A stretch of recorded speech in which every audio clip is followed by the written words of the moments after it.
Olá, amigos do Portal da Holanda, estamos ao vivo com mais um Jack Entrevista, que hoje tem uma convidada muito especial. Por que eu digo isso? Porque além de ser amazonense, essa amazonense está expandindo as fronteiras, está conhecendo e estudando mais sobre atividades, sobre formas de combater a corrupção através de um programa especial patrocinado pela Fundação Le Mans, e a gente vai entrar nesses detalhes daqui a pouquinho, que inclusive abriu inscrições para uma segunda turma.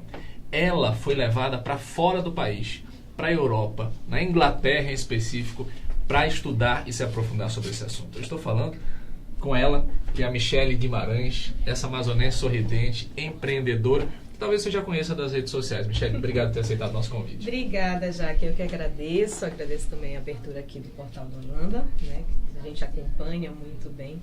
E agradeço bastante a oportunidade. Olha, para você que não tem ideia de quem é a Michele, procura lá no YouTube, Michele Guimarães. Ela tem dicas de empregabilidade, ela entende tudo disso daí. Você é empreendedora, você já foi vice-presidente, se eu não me engano, do Conselho de Jovens. Associação de Jovens Empresários Exato. do Amazonas. Então, na verdade, eu fui executiva de grandes multinacionais por 10 anos, que começa a minha carreira profissional. Trabalhou na Ambev? Isso, trabalhei na Ambev, trabalhei na Johnson & Johnson e trabalhei no Petróleo Ipiranga. E aí, engravidei, então eu queria criar meu filho, né, ter uma gestação com mais calma. Então, saí das empresas e fui empreender. Em paralelo a isso, eu e mais outros 3 amigos fundamos a Associação de Jovens Empresários do Amazonas.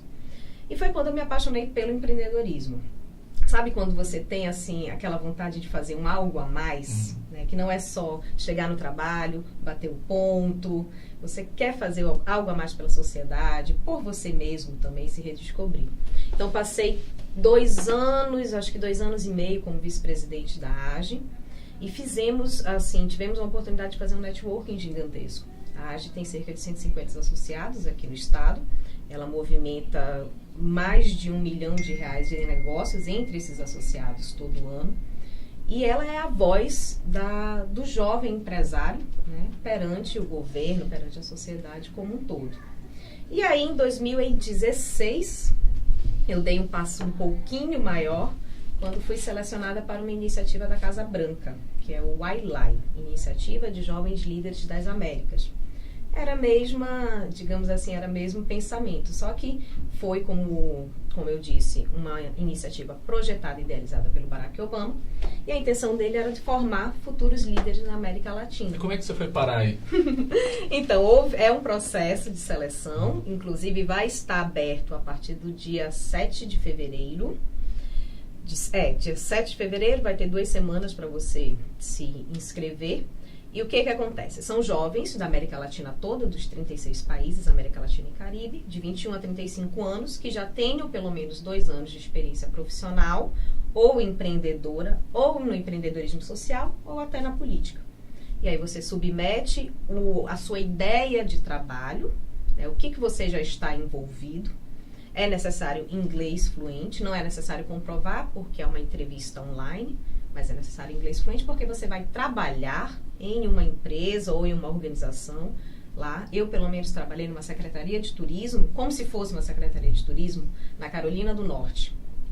Porque eu sou turismóloga e eu queria entender como é que eles fazem o turismo lá e por que a gente não consegue fazer aqui. E a cidade que eu trabalhei, Charlotte, ela tem uma história muito parecida com a de Manaus. Ela veio do ciclo do algodão, a gente veio do ciclo da borracha, entrou em decadência e soube se reinventar. E hoje ela é um polo de turismo de eventos. Uma cidade de 900 mil habitantes que fatura mais de 6 bilhões de dólares todo ano com turismo de eventos. Assim, como turismóloga, aproveitando a deixa, o que mais impede o Amazonas de realmente ser uma potência mundial nesse sentido? Então, nas minhas palestras eu sempre falo que a gente é um eterno potencial que nunca vira potência. E eu sempre digo mais ainda, que a cidade, a localidade, ela só é boa para o turista quando ela é boa para o habitante. E será que a nossa cidade, o nosso estado está bom para o nosso habitante? Essa que é a questão. Posso responder? Pode. Não. Não. Mas olha só, que inspirador. Veja, uma mulher engajada. E eu fico muito contente quando eu percebo, por exemplo, as mulheres como um todo ocupando um espaço que antes era majoritariamente dos homens. Os homens é que diziam o futuro de todo mundo. Eram eles que determinavam para onde nós íamos, para onde é que nós vamos. E quando eu vejo você, mãe, né, fui pai agora, nesse ano passado, né? Então eu estou nessa descoberta também. E você vai descobrindo que, de fato, por exemplo, quando chega um filho na sua vida, as coisas mudam. E o teu filho ele tem servido como motivação no sentido de buscar o mundo perfeito para ele poder viver? Então, depois que eu voltei da experiência em Washington, conheci Obama, enfim, foi uma experiência grandiosa. Máximos, ele estava com quase 2 anos quando eu voltei. E passei 2 meses fora, né? Graças a Deus, minha mãe e meu marido me dão todo o apoio para que eu consiga alçar esses voos. Mas um pouquinho antes, eu passei por uma outra situação que foi quando... Lembra que eu te falei que eu era incomodada? Queria sempre fazer algo a mais? Então, de 2009 a 2014, eu tive um amigo íntimo chamado câncer. Não eu, mas a minha mãe. E aí eu me deparei com uma situação, minha mãe não tinha plano de saúde, e eu me deparei com o serviço público de saúde. Até então, eu era funcionária das empresas que eu trabalhava, tinha um plano de saúde confortável, mas quando eu ouvi no nosso querido SECOM que a biópsia do tumor da minha mãe ia demorar 1 ano para sair, foi quando eu tomei um tapa na cara. E aí eu pensei, ou ela fica aqui, talvez não sobreviva, ou eu tento fazer esse tratamento de outra forma. E foi um tratamento de um custo muito alto nesses 5 anos, muito alto, para manter tudo, né? Medicação, exames, a própria casa, enfim. E só éramos eu e ela, praticamente. Aquilo ali foi quando aquilo ali me deu start para o incômodo maior, que foi o incômodo com a política. Por que a gente deixa as pessoas morrerem?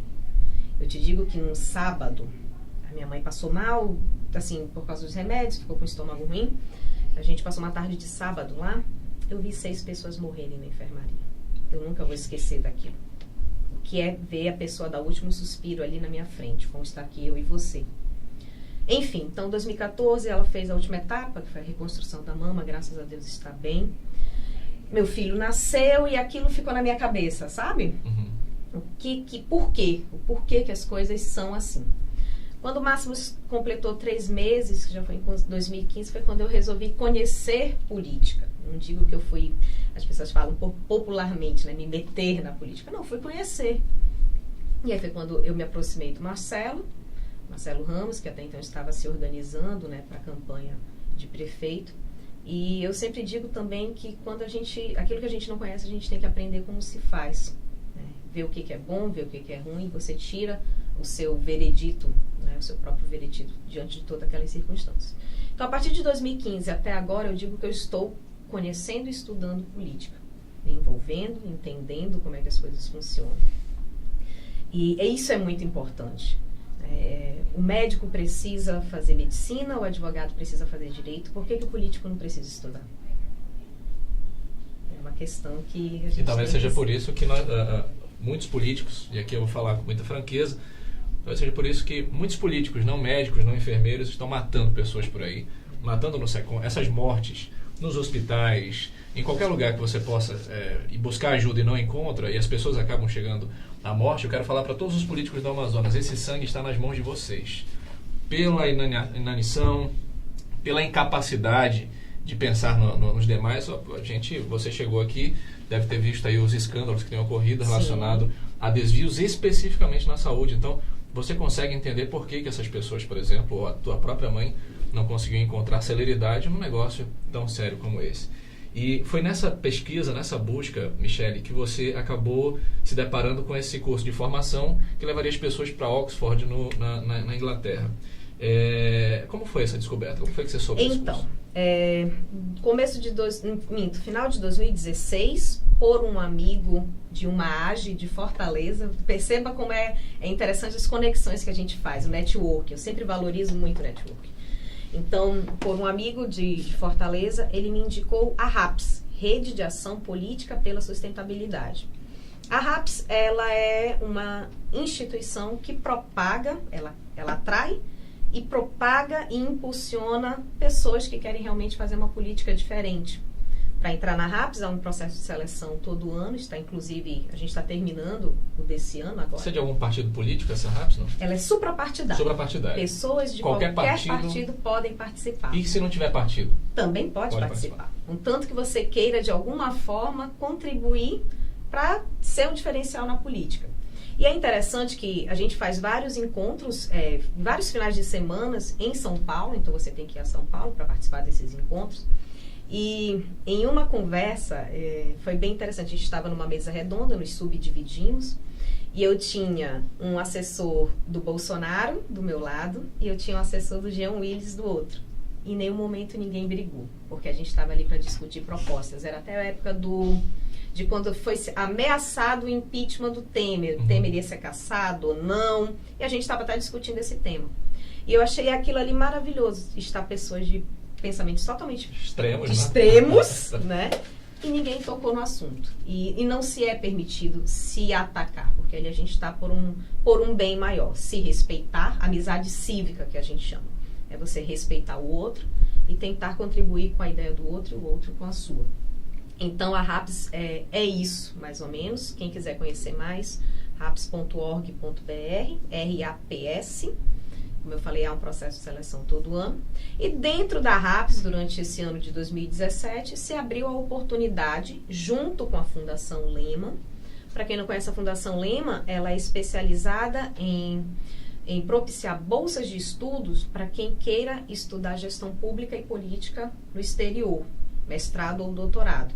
Contanto que você volte e devolva esse conhecimento de alguma forma para a sociedade. Seja trabalhando em algum órgão público ou em alguma ONG que vá realmente fazer uma mudança ativa na sociedade, enfim. Esse é o preceito da Fundação Lema. E as duas instituições se juntaram, e formaram o curso, programa, é porque o nome é longo, Programa de Apoio ao Desenvolvimento de Líderes Públicos. Esse é o nome do programa todo.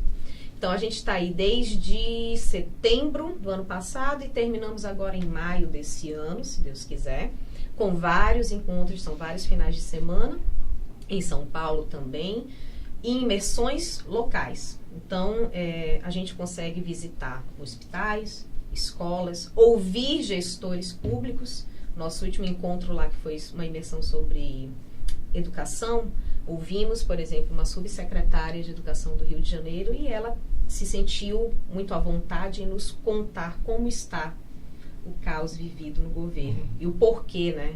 O porquê que as coisas estão acontecendo daquela forma. Então, é chocante a gente ouvir isso, porém é muito importante, porque a gente consegue ver de fato, a gente não pode idealizar, mas a gente tem que ver de fato como as coisas estão funcionando e como é que a gente pode mudar isso aí. E foi quando uma das etapas do curso é essa imersão de Oxford, então eu tirei férias agora em janeiro para me dedicar a esse estudo.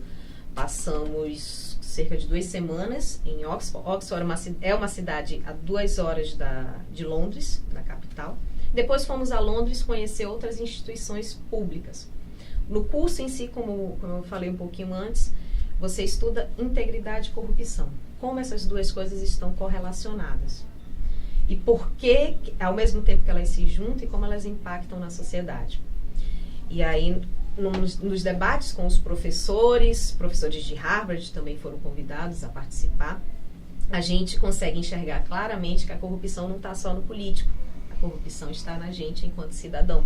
Então, o cara que fura fila, ele faz parte dessa rede de corrupção, então? Com certeza, porque é o efeito borboleta, né? Uma pequena ação aqui, ela vai acabar repercutindo numa grande ação lá do outro lado do mundo, por exemplo. Então, está em nós. A educação de base, que não é ofertada com qualidade, e aí não se formam cidadãos, né, corretos, íntegros. Se você não tem uma consciência, por exemplo, ambiental, né, como é que você quer que seu filho não jogue lixo na rua? Entendi. Essa coisa da formação que nós temos no Brasil, de passar o aluno de qualquer jeito, não seria não fomentaria isso por causa do jeitinho brasileiro? Porque isso é um jeitinho brasileiro, não é? Um jeitinho brasileiro para o governo conseguir mais verba, né? Os governos estaduais, municipais conseguirem. Porque o Fundeb, ele tem, de acordo com o índice que a cidade tem, ele consegue mais ou menos verba, né? Então, a minha mãe mesmo foi professora e ela já cansou de afirmar isso, é obrigado passar o aluno. Pois é. E, Michele, assim, com base em tudo aquilo que você já ouviu, eu vou te fazer uma pergunta que ela é muito ampla, então não sei se você vai conseguir dar uma resposta, né, de imediato, mas a pergunta seria o seguinte: com base em tudo aquilo que você estudou, tudo aquilo que você viu, o Brasil tem jeito, com essa cultura que nós temos hoje, porque é cultural, corrupção ela é cultural e a gente pelo menos tem noção de que seja isso. Tem jeito? E quanto tempo para esse jeito? Porque nós temos pressa, né? Temos pressa. Pelo que eu estudei, pelo que eu venho pesquisando, eu acho que se a gente mudasse a educação das nossas crianças hoje, nós veríamos um resultado muito melhor daqui a 30 anos. Talvez seja por isso que não se dá uma... Eu acho que, para mim, aí eu vou falar uma opinião muito pessoal, eu acho que a gente não oferta educação de qualidade por 2 motivos. Para não formar seres pensantes e questionadores, e porque esse resultado vai demorar 3 décadas para acontecer. E eu não vou colher o louro disso aí. Isso aí não vai ser meu palanque eleitoral para eu me promover em cima disso. Então, eu acho que esses dois fatores, eles estão muito ligados, né? E eu sempre digo, tudo é educação. Tudo, a base de tudo é educação. A gente fala da violência, que bandido bom é bandido morto, mas se esse rapaz, essa moça, enfim, tivesse uma educação pública de qualidade, talvez a vida dele seja diferente. Não é motivo para ninguém matar ninguém, ninguém roubar ninguém. Não quero dizer isso. Mas quando você apresenta um novo horizonte para uma pessoa, as coisas mudam. Pegando o exemplo do meu programa da Casa Branca, eu mesmo ouvi de pares meus, amigos que tinham a mesma formação que eu, as pessoas acham que aquilo ali é distante, porque estão tão acostumadas a se inferiorizarem, que acham que não pode alçar aquele voo. Então, a educação é a base de tudo, mas demoraria uns 30 anos para a gente ver resultado, que é quando vai se formar aquele adulto que teve uma educação de qualidade. Eu tenho uma amiga que tem uma filhinha da idade do meu, de 3 anos. E ela estuda numa escola muito boa, em Recife, e ela começou a gritar com a filha. E ela disse: mamãe, não grite. Eu aprendi na escola que gritar não é a solução. Muito bom. O diálogo é a solução para tudo. Uma criança de 3 anos falando isso. Então, como é que a gente pode dizer que educação não é solução? Exatamente. E aí você vai percebendo também a própria cultura, né? A gente aprendeu a reclamar, por exemplo, de asfalto. O prefeito não presta porque minha rua é esburacada. Mas a gente não tem a mesma iniciativa de questionar: poxa, o prefeito não presta porque meu filho não está sabendo ler. Meu filho não está sabendo escrever. Ou seja, a educação, ela é de fato fundamental. E eu fico muito contente ao ouvir você falar sobre isso, até para esclarecer as pessoas que nos acompanham nesse momento, da necessidade que nós temos de preparar seres humanos e não preparar estruturas. A gente está preparando hoje vestibulandos para passar no Enem. É isso que a gente está preparando. Os nossos alunos hoje, eles não aprendem mais sociologia, não aprendem mais educação moral e cívica, eles não sabem cantar o hino da bandeira, eles não sabem o significado dos nossos brasões. Como é que você quer um cidadão patriota se ele não conhece a própria história do próprio país? Essa que é a questão. A gente só ama aquilo que a gente conhece muitas vezes. E a gente não conhece o nosso próprio país hoje. Eu cheguei a estudar tudo isso aí, né? Eu tenho 32 anos, já não sou tão novinha, mas cheguei a estudar. Hoje as escolas não oferecem mais isso. Elas oferecem as matérias que é para a pessoa, para o aluno passar no Enem. Ponto. Entendi. Michele, sinta-se novinha em comparação à minha idade, que eu não vou revelar, ok? Não vou revelar. Mas assim, eu quero participar também, eu quero conhecer essa mesma coisa que você está conhecendo, Michele. E como eu faço para me inscrever nesse programa? Então, você pode acessar o site da RAPS, raps.org.br, ou fundaçãolema.com.br, isso mesmo. E você vai ver o edital. Há um edital, há requisitos a serem cumpridos, né? São vários passos o processo. Como eu falei, ele é uma bolsa de estudo. A gente está lá esses meses todos para estudar. no caso da viagem a Oxford para este curso, tudo foi custeado por eles. Então, você não precisa ter o receio de, eu vou ter que gastar muito. Não. Há toda uma conversa para que realmente você tenha o conforto, né, de se dedicar àquele estudo, àquela formação. É uma oportunidade incrível. Oxford é uma das 5 melhores universidades do mundo. Então, estar lá e ver o quanto eles são avançados, né, nesse quesito de formação profissional, seja ela qual for, como a formação política, é incrível. Eu tive a oportunidade de, junto na mesma sala de aula, eu ter o prefeito mais novo da Alemanha do meu lado e a secretária da primeira-ministra da Inglaterra do outro. Então, olha como é fantástico e quão longe. Eu sentei ali e disse, eu vim tão longe, eu vim para tão longe, cheguei tão longe. Ter contato com aquelas pessoas, poder conversar, debater, entender a realidade deles, é um aprendizado incrível. Abre outras portas, abre outros mundos para você. Então, convido vocês a acessarem o site, entenderem melhor como se participa desse processo. Quem tiver interesse, é sempre bom frisar que o programa é para quem tem interesse em ser candidato ou futuramente, não precisa ser tão imediatamente, mas quem quer realmente ser um agente de mudança na nossa política. Exatamente, muito bem. E assim, quero aproveitar e falar para você que nos acompanha. Você pode ter acesso a muitos outros conteúdos que a Michele ela disponibiliza gratuitamente na internet, através da tua conta no YouTube, né? Isso. Na fanpage. Quais os teus endereços? Então, pegando um pouquinho do parênteses que você falou das mulheres. Eu sou mulher e eu sempre ouvi muito questões, interrogações como é que seu marido deixa você fazer tanta coisa? Como é que você consegue administrar tudo isso e um filho? E eu me incomodei, desde o ano passado, mais ou menos, o quanto a mulher, ela mesma se aprisiona muitas vezes. Lógico que cada caso é um caso. Mas o quanto ela deixa de ser protagonista da própria vida. E aí foi quando eu tive a ideia de começar a gravar vídeos contando histórias de mulheres comuns que se sentem realizadas dentro do próprio contexto. Realização, sucesso não é sinônimo de dinheiro. É quando você acorda e agradece e se sente feliz pelo que tem. Então, é muito relativo para cada um. E aí, o nome dos meus vídeos com essas mulheres se chama Mulher que Inspira Mulher. E através da história delas, eu mostro para outras o quanto você pode ser protagonista da sua própria vida.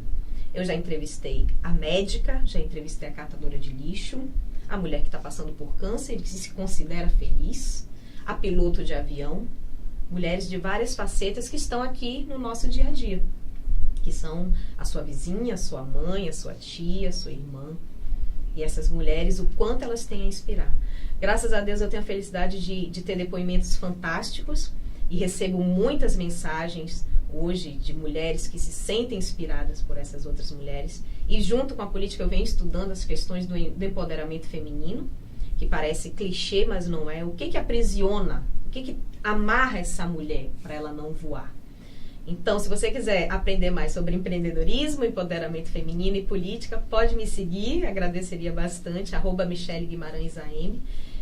Os vídeos eu lanço toda quinta no Facebook, né? Eu acho que é mais fácil você manusear Facebook no YouTube. Está disponível no YouTube também, mas toda quinta-feira no Facebook tem um vídeo lá que serve de motivação, inspiração e conhecimento para vocês. Muito bem. E Michele, nós como amazonenses, eu me permita fazer isso, nós como amazonenses queremos chamar você para o campo político. Nós queremos que você lance seu nome como candidato. Porque não faz mais sentido aquela coisa do o cara é candidato porque ele é filho do cara que já é deputado ou que já foi prefeito, não sei o quê, e o cara não tem conteúdo nenhum, o cara é um playboyzinho ou é uma patricinha que só quer saber, entende? Nós precisamos de pessoas com um pensamento crítico, com uma formação que você possui, uma sensibilidade que você possui, e outras pessoas, entre, faça isso, se disponibilize para o povo amazonense, já nas eleições desse ano, de preferência, né? Para que nós possamos voltar a ter o conteúdo que nós precisamos para preparar as bases para que os nossos filhos possam ter um futuro realmente digno e eficiente. E eu faço esse apelo em nome de todos os amazonenses de bem, que entendem a importância dessa mudança de pensamento, dessa mudança de conceito, tá bom? Obrigada. Obrigado mais uma vez Obrigada por tudo. mesmo. Aproveita para se despedir de todo mundo aí. Agradeço a oportunidade, agradeço quem acompanhou a entrevista. Vamos trocar ideia nas redes sociais. Estou estudando a possibilidade, sim, da candidatura. A gente sabe que não é só o propósito, requer também apoios e requer, né, o financeiro. Mas eu sempre digo que quando falta dinheiro, sobra criatividade. E aí a gente está aí para pensar em quão criativo podemos ser e mostrar, principalmente, que dinheiro não é tudo numa campanha. Está aí a Joana é minha amiga, a gente conseguiu fazer uma campanha de um custo baixíssimo e Joana está eleita. Então a gente conseguiu provar que dinheiro não é tudo. Muito bem. E pegando uma frase do Jorge Lehmann, que é o fundador da Fundação Lehmann, ele dizia que sonhar alto requer o mesmo esforço de sonhar grande, baixo. Isso aí como ex-funcionário da Ambev, a gente falava muito. Sonhar grande dá o mesmo trabalho que sonhar pequeno. Então vamos sonhar grande e se preparar para isso. Está aqui, nossa deputada, nossa governadora, nossa presidente. Para você que nos acompanhou, muito obrigado pela companhia, pelo prestígio. É sempre uma honra ter você aqui conosco, participando dessas conversas tão especiais. Segunda-feira a gente volta com o Jack Entrevista, mas amanhã eu vou estar aqui com você no Batalha na Web, que é a nossa batalha de conhecimentos gerais. Então, 2 bairros vão se enfrentar amanhã aqui, disputando quem conhece mais sobre a nossa história e conhecimentos no geral. Aqui no Portal da Holanda ao vivo você vai poder participar, tudo bem? Para todos que nos acompanharam, um forte abraço e até a próxima.